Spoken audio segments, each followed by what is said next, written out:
গ্রেপ্তার সাবেক মন্ত্রী ও আওয়ামী লীগের উপদেষ্টা পরিষদের সদস্য আমির হোসেন আমুকে ৬ দিনের রিমান্ড শেষে কারাগারে পাঠানোর আদেশ দিয়েছেন আদালত। এর আগে পুলিশ লিখিতভাবে তাকে কারাগারে আটক রাখার আবেদন করে। আমুর সামাজিক মর্যাদা, বার্ধক্যজনিত জটিলতা ও অন্যান্য কারণ দেখিয়ে জামিন দেওয়ার আবেদন করেন তার আইনজীবী। রাজধানীর নিউমার্কেট থানায় দায়ের করা ব্যবসায়ী আব্দুল ওয়াদুদ হত্যা মামলায় গ্রেপ্তার হয়ে রিমান্ডে ছিলেন আমু। একই মামলায় বরগুনা ১ আসনের সাবেক সংসদ সদস্য ধীরেন্দ্রনাথ শম্ভুকে ৬ দিনের রিমান্ডে নিয়ে জিজ্ঞাসাবাদ করার অনুমতি দিয়েছেন আদালত। ঢাকার চিফ মেট্রোপলিটন ম্যাজিস্ট্রেট আদালত ১২ নভেম্বর এই আদেশ দেন।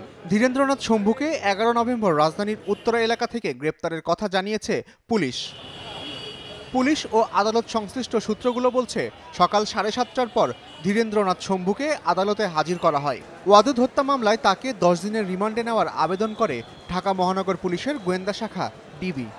এজাহার অনুসারে ১৯ জুলাই বিকেলে আব্দুল ওয়াদুদ নিউমার্কেট এলাকার প্রিয়াঙ্গন শপিং সেন্টারের নিজ ব্যবসা প্রতিষ্ঠান থেকে বাসায় ফেরার পথে গুলিবিদ্ধ হয়েছিলেন। তাকে ঢাকা মেডিকেল কলেজ হাসপাতালে নিয়ে গেলে চিকিৎসক মৃত ঘোষণা করেন।